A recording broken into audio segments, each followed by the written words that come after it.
అందరికీ నమస్తే అండి. Good evening to all. Please subscribe our channel MDR1 and MDR2. Today I am going to discuss about the methodology. So TET cum TRT 2018లో జరిగినటువంటి ఏదైతే exam ఉందో దానికి సంబంధించిన మెథడాలజీ ఆల్రెడీ కంటెంట్ పెట్టున్నాను. 2018 టెట్ కమ్ టీఆర్టీలో వచ్చింది. ఈరోజు మెథడాలజీ గురించి చెప్తాను. సో మెథడాలజీ చూసేదాన్ని మన సింపుల్గానే ఉంటుంది, అర్థమైనట్టే ఉంటుంది, అదంతా అనుకుంటాము. కానీ సమాధానాలు కొద్దిగా డిఫరెంట్గా ఉంటాయి, గమనించాలి. ఓకే. ఇన్కే అనుసార్ నిర్దోష్ వాక్సే కళ్యాణ్ హోతా హై. ఎటువంటి దోషం లేనటువంటి భాష చేత మంచి అనేది జరుగుతుంది, అంతే కదా. మన మాట బాగుంటే మంచి ఖచ్చితంగా జరుగుతుంది. ఎవరన్నారు? ఆంగీరస్, గుర్తుపెట్టుకోండి. ఫస్ట్ ఇదన్నమాట. నెక్స్ట్, इनके विचार अनुसार भाषा ध्वनियों के समूह मात्र है और यह ध्वनियाँ किसी न किसी अर्थ की प्रतीत करता है.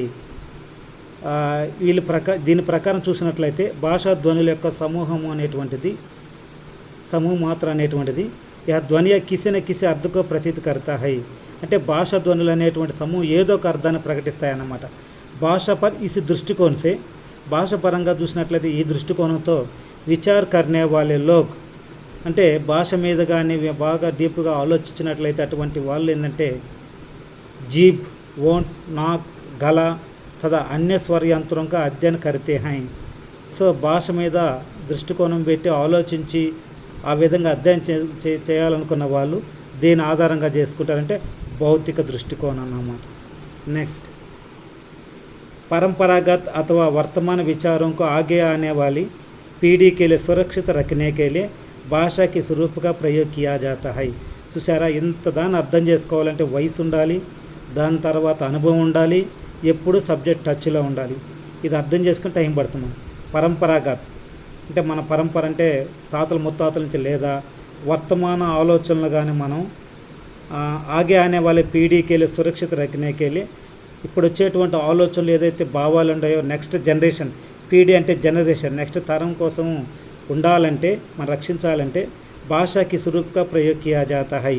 అంటే రచయితలు కానీ సైంటిస్టులు కానీ ఎవరు ఆలోచన అయినా సరే ఇతర నెక్స్ట్ జనరేషన్ అందించాలంటే ఈ రూపం అయితే ఖచ్చితంగా మనం ప్రయోగం చేయొచ్చు. అంటే లిఖిత్ అన్నమాట, గుర్తుపెట్టుకోండి, లిఖిత్ రూపమే ఉంటుందన్నమాట. నెక్స్ట్, निम्न में से केवल माध्यमिक स्तर पर भाषा शिक्षण का उद्देश्य है. माध्यमिक स्तर మీద ఇది భాషా శిక్షణ యొక్క ఉద్దేశం అంటున్నాడు. बालकों को सामान्य गति से बोली गई उच्चरित भाषा को समझने योग्य बनाना. పిల్లలు మామూలుగా ఫ్లోలో మాట్లాడేటువంటి భాషని దాని ఉచ్చరించే భాషగా అర్థమయ్యే విధంగా చేయడమా, దాన్ని యోగ్యుడిగా చేయడమా. बालकों को पाठ्यक्रम में निर्धारित शब्दावली के आधार पर, అయితే పిల్లలకి పాఠ్యక్రమాలు ఏదైతే నిర్ధారించిన అటువంటి పదాల ఆధారంగా చేసుకొని భాషకు టీక్ టీక్ బోల్నేక యోగ్య బనానా, ఆ పదాలను అర్థం చేసుకునేసి భాషను ఖచ్చితంగా యాజ్ ఇట్ ఈజ్ పలికే విధంగా చెప్పే విధంగా యోగ్యుడిగా చేయడం ఆ పిల్లల్ని. బాలకొంకో పాఠ్యక్రమ సే బాహర్ కిసి అపఠిత అవతరణ కో శబ్దకోश की सहायता से पढ़कर శబ్ద సమझ सकने యోగ్య బనానా. అయితే పిల్లల పాఠ్యక్రమం ఏదైతే మన పాటల కన్నా బయట నుంచి ఏదైతే మామూలు కవర్స్ ఉన్నాయో, లేకపోతే దాని మీద టెక్స్ట్ బుక్స్ మీద ఏదైనా లెటర్స్ ఉన్నాయి, అవన్నీ అటువంటి అవతరణని శబ్దకోశకి సహాయత, అంటే వాళ్ళు నేర్చుకున్న పదాలతో ఆధారంగా చేసుకొని చదివే విధంగా యోగ్యం తయారు చేయడం, అంటే ఇతర పుస్తకాల మీద టైటిల్ చదవడం అన్నమాట. బాలకొంకో పాఠ్యक्रम में निर्धारित शब्दावली के आधार पर उचित प्रभाव के साथ सस्वर वाचन करने योग्य बनाना. సో పాఠ్యక్రమంలో నిర్ధారించిన ఏదైతే పదాలు ఉండో దాని ఆధారంగా చేసుకొని సరైనటువంటి ఫ్లోలో సస్వర వాచన చేసే విధంగా యోగ్యం తయారు చేయడం, ఇవన్నీ ఒకటే విధంగా ఉన్నాయండి. అందువల్ల దీనికి యాడ్ ఇస్తారు మార్కు. దాని తర్వాత చూడండి, इसके द्वारा छात्रों की అక్షర విన్యాస సంబంధ అశుద్ధియం को నియంత్రణ किया जा सकता है.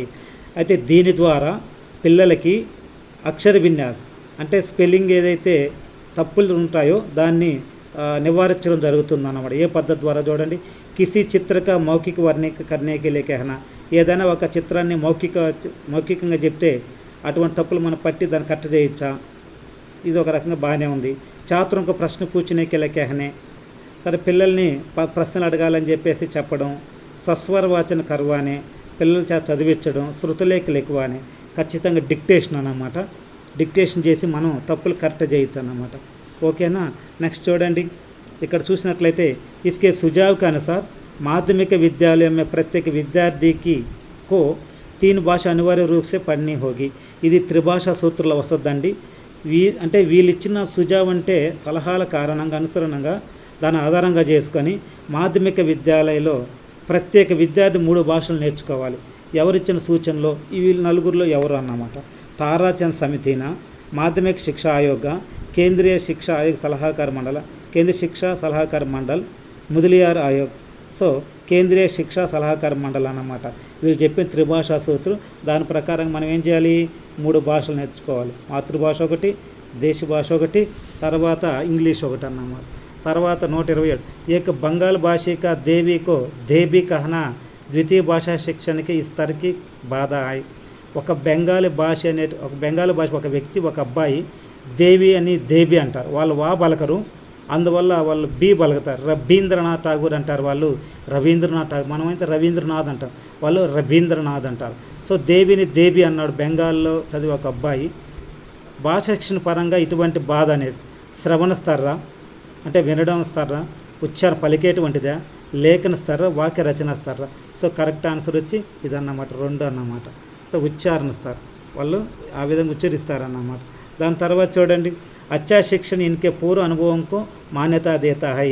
మంచి శిక్షణ అనేటువంటిది పూర్వ అనుభవానికి గౌరవాన్ని ఇస్తుంది. ఖచ్చితంగా మంచి అనుభవం ఉంటేనే మంచి శిక్షణ వస్తుంది. దీన్ని తర్వాత పెడతాను నేను, మెథడాలజీలో ఉండే టైటిల్స్ అన్నీ ఇచ్చినటువంటి సిలబస్ అంతా నేను ఎక్స్ప్లెయిన్ చేస్తాను నా ఛానల్ ద్వారా.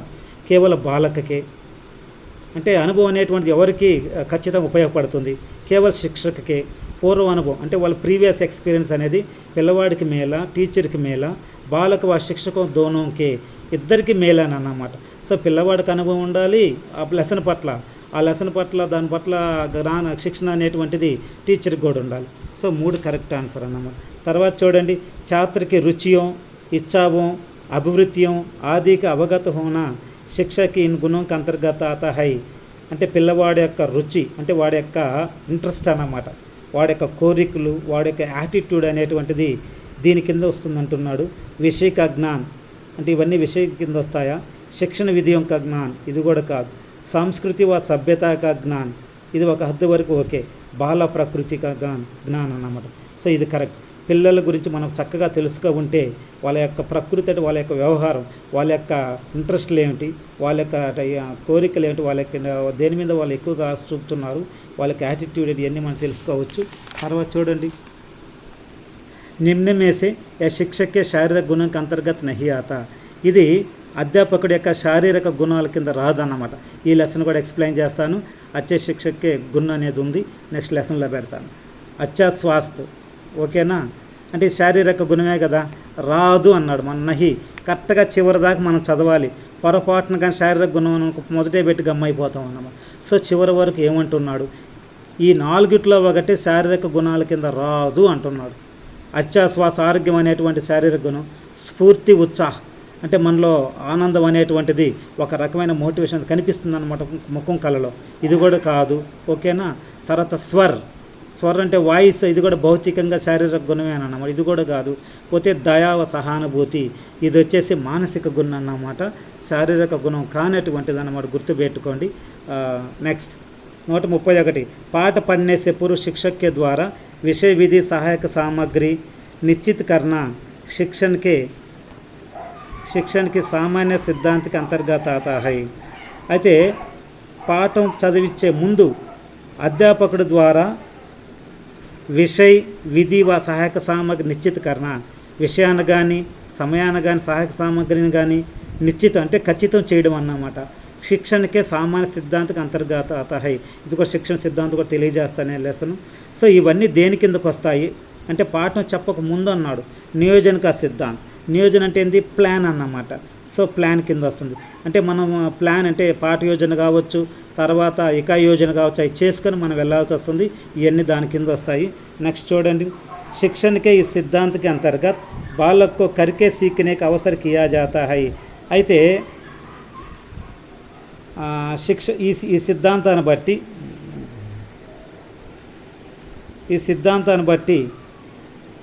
బట్టి బాలకో కరికే సీఖన అంటే ఏంది, ప్రతిదీ పిల్లవాడు చేసి నేర్చుకోవడం అన్నమాట, దీని కిందకు వస్తుంది. ప్రేరణక సిద్ధాంత్ ప్రింట్ ఓకే, ప్రింట్ సరిగా రావట్లేదు. ప్రేరణ కా సిద్ధాంత్, క్రియాశీలత కా సిద్ధాంత్, చయన్ కా సిద్ధాంత్, విభాజన కా సిద్ధాంత్. పిల్లవాడు ప్రతిదీ కరికే సీకన అన్నమాట. సో కరికే సీకన అనేటువంటిది ఖచ్చితంగా మన పిల్లవాడు ఏదైనా సరే వాడు అంటే తయారు చేసుకొని నేర్చుకుంటాడు, వాడు ఏదైనా సరే చేసి నేర్చుకుంటాడు అనమాట.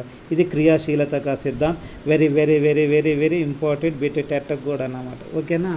తర్వాత చూడండి, వీడియో లెంగ్త్ అయినా పర్వాలేదు, చూడండి నేను చేస్తాను. మీరు 2 నిమిషాలు చూడండి, 1 నిమిషం చూడండి, ప్రాబ్లం ఏం లేదు. इसके द्वारा किसी विषय या घटना को मनोरंजक बनाकर चित्रों को उसका ज्ञान सरलता और सरलता से प्रदान किया जाता है सफलता से. సో దీని ద్వారా అంటే ఈ యొక్క ప్రణాళి అంటే ఇదేంది శిక్షణ ప్రణాళి, ఇది కూడా మనకి ఇచ్చున్నాడు టెట్లో సిలబస్లో, అది కూడా చెప్తాను. ఇస్కే ద్వారా కిసి విషయ్ ఏదైనా విషయాన్ని కానీ లేదా ఘటన కానీ మనోరంజక బనాకర్ దాని ఆనందంగా అంటే పిల్లల్ని దానికి రసవత్తరంగా తయారు చేసి ఏదైనా ఘటన కానీ ఒక విషయాన్ని కానీ ఛాత్రంకో జ్ఞాన సరళ ఆ పిల్లలకి ఏం చేయాలి, ఆ ఘటన కానీ విషయాన్ని కానీ ఆ జ్ఞానాన్ని సరళంగా కానీ సఫలంగా కానీ ఇవ్వాలన్న దేని ద్వారా తులనా ప్రణాళి అన్నమాట. వ్యాఖ్య కాదు, వ్యాఖ్య చేస్తూ ఉన్నామనుకు బోరు, కథా ప్రణాళి. ఏంది మనోరంజక అంటే కథ కదా, సో కథా ప్రణాళి అన్నమాట, గుర్తుపెట్టుకోండి. దాని తర్వాత చూడండి, మనం చూసినట్లయితే ఇక్కడ బాగా వస్తుంది. ఓకే, विवरण के अर्थ है क्रमबद्ध घटनाओं का वर्णन या कथन किनका है. వివరణ అనేటువంటిది క్రమబద్ధ ఘటనల్ని వర్ణించడమే, అంటే స్టెప్ బై స్టెప్ ఘటనలు వర్ణించడమే వివరణ అంటారు. వివరణ అంటే ఏంది, సో ఒక ఆర్డర్లో ఇవ్వడం అన్నమాట. అది ఎవరు చెప్పారంటే గ్రీన్వా బర్చేనా, గుర్తుపెట్టుకోండి. తర్వాత చూడండి, స్టేట్మెంట్లో చదవాల్సిందే. इस प्रणाली का उद्देश्य छात्रों में निरीक्षण, परीक्षण और चिंतन गुणों का विकास करना है. అంటే ఈ యొక్క ఏదైతే మనకు శిక్షణ ప్రణాళి ఉందో ఈ 4 ప్రణాళిలో ఏ ప్రణాళి యొక్క ఉద్దేశము నిరీక్షణ అంటే ఇన్స్పెక్ట్ చేయడం, నిరీక్షించడం, తర్వాత పరీక్షించడం, చింతన అంటే ఆలోచింపజేయడం, ఇవన్నీ గుణాలు డెవలప్ చేయొచ్చు. అంటే కథ కాదు, వివరణ కాదు, వర్ణన కాదు, తులన కంపేర్ చేసినప్పుడు బాగా అబ్జర్వ్ చేస్తాడు, దాని తర్వాత పరీక్షించవచ్చు, తర్వాత చింతన ఆలోచన శక్తి కూడా పెరుగుతుంది. సో 135 అన్నమాట. ఓకేనా. దాని తర్వాత చూడండి 136 निम्न में से हिंदी शिक्षण का भावात्मक उद्देश्य है. ఈ వీటిలో భావాత్మక ఉద్దేశం ఏంది, భాషకే తత్వం యొక్క జ్ఞానం ప్రాప్త కరణ. పిల్లల యొక్క అంటే ఇది మనం గుర్తుపెట్టుకోవాల్సింది హిందీ శిక్షణ భావాత్మక ఉద్దేశం. లెసన్ ప్లాన్ రాసేటప్పుడు ముందు రాస్తామన్నమాట, ఇది అది గుర్తుపెట్టుకోండి. భాషకే తత్వం యొక్క జ్ఞాన ప్రాప్త కరణ, ఇది భావాత్మక ఉద్దేశ అంటే భాషా తత్వాలని ఆ జ్ఞాన ఇవ్వడం అనేటువంటిది. విషయ వస్తుక జ్ఞాన ప్రాప్త కరణ, ఏదైతే టాపిక్ ఉందో దాని పట్ల జ్ఞానాన్ని అందించడమా. సున్కర్ అర్థగ్రహణ కర్ణకి యోగ్యత ప్రాప్త కరణ. సున్కర్ అంటే విని అర్థాన్ని గ్రహించి అటువంటి యోగ్యతను పిల్లల్లో డెవలప్ చేయడమా. సద్వృత్తి యొక్క వికాసకరణ అంటే మంచి క్వాలిటీస్ని మంచి నడవడికని డెవలప్ చేయడమా. ఇది భావాత్మక ఉద్దేశం కదా. సద్వృత్తి అంటే అన్నీ వస్తాయన్నమాట. సో ఇదన్నమాట కరెక్ట్ ఆన్సర్. 136 వచ్చి 4 అన్నమాట. తర్వాత మ్యాంతిసరి చూడండి. మ్యాంతిసరి పద్ధతి सिद्धांत के अनुसार बालक के स्वाभाविक विकास के लिए उसकी जन्मजात शक्तियों को बाहर निकलना आवश्यक है.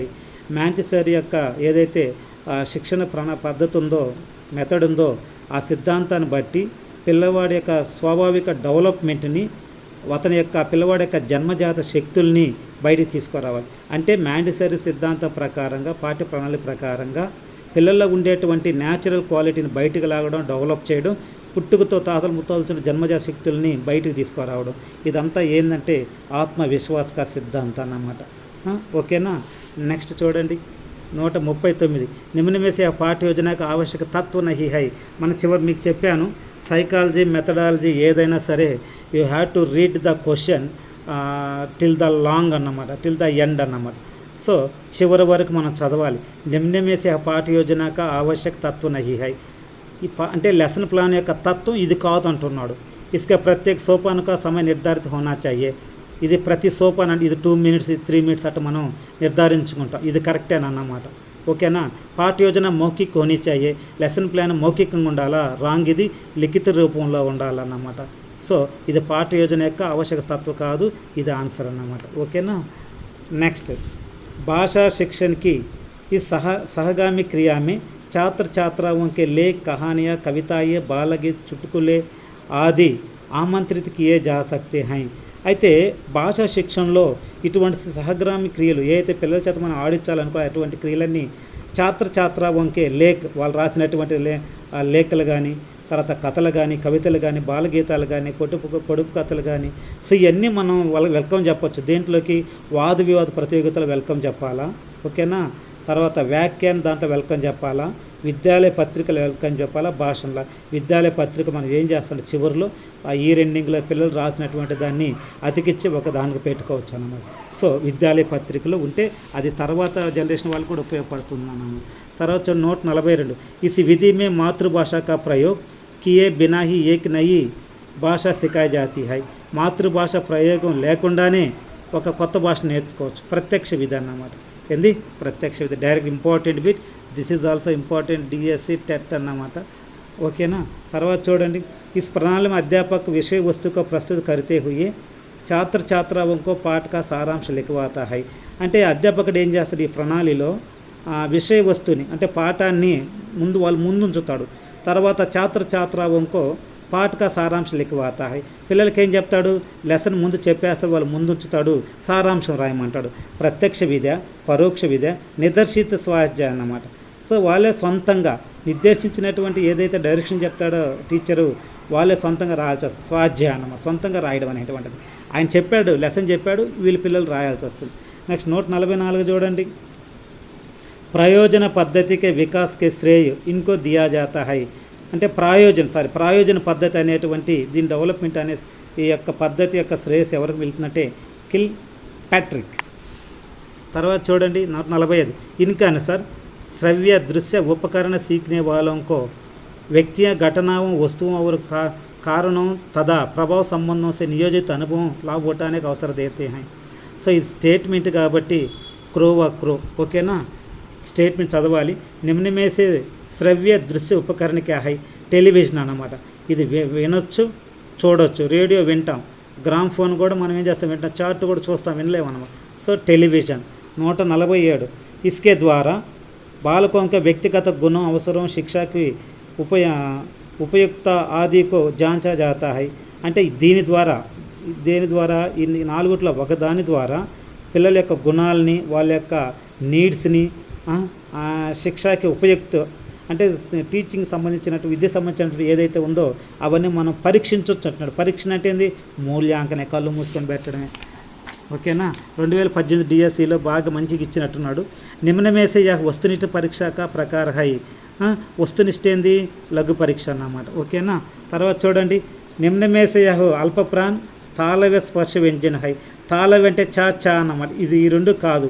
సో ఈ రెండు కానప్పుడు రెండిట్లో ఒకటి అన్నమాట. అఘోష్ అన్నాడు కాబట్టి చా అన్నమాట, గుర్తుపెట్టుకోండి. తర్వాత చూడండి, అఘోష్ అంటే ఏమీ లేదు, పలికేటప్పుడు కంపనం రాదు, చా అనేస్తుంది. చూడండి, ఛ అంటున్నాం, కంపనం వస్తుంది. ఇది ఘోష్ వర్ణం, ఇది అఘోష్ వర్ణం, గుర్తుపెట్టుకోవాలి. నెక్స్ట్ నిమ్నమేసే సంస్కృత ఉపయుక్త శబ్ద హై అనుశాసన్ అంటే ఉపసర్గ అన్నమాట, సంస్కృత భాష సంబంధించింది ఇది, ఓకే. తర్వాత చూడండి, జబ్ శబ్ద వాక్యం ప్రయుక్త హోతా హై తో యా కహలాతా హై. ఎప్పుడైతే పదాన్ని వాక్యాల్లో మనం ప్రయోగిస్తే అప్పుడు ఏమవుతుందంటే పద్ అవుతుంది అన్నమాట. తర్వాత చూడండి, ఇది ఛాత్ర ప్రదర్శని స్థాన పర్ ప్రదర్శిని శబ్దక ప్రయోగ కర్తా హై. ఇది పిల్లవాడు ఒక విద్యార్థి ప్రదర్శని అనే దాని మీద ప్రదర్శిని రాశాడు, ఆ విధంగా చేస్తే ఉస్మే అక్షర విన్యాస సంబంధ అశుద్ధి పాయి జాతి హై. చూసారా సింపుల్గా ఉంటుంది, ఎగ్జామ్ వేళపై చెమటలో పడుతుంది అన్నమాట. సో అనావశ్యక మాత్రాయే. అనావశ్యక ఏంటింది, ఇక్కడ ఈ ఇకారాంతం పెట్టకూడదు, పెట్టేశాడు అన్నమాట. సో అది అనవసరమైనటువంటి ఒత్తే కదా. సో ఇది కరెక్ట్ అన్నమాట, ఓకేనా. నిమ్నమేసే రేఫాకి అశుద్ధిక ఉదాహరణ హై. రేఫ్ అంటే ఇదే కదా, పర్వతే కదా, పర్వత్ ఇది కరెక్ట్ అన్నమాట. మిగతా రేఫ్ లేదు. ఫాస్ట్గా లాగేస్తాను ఎందుకంటే టైం చాలా ఎక్కువ అవుతుంది, మీరు చూడరు.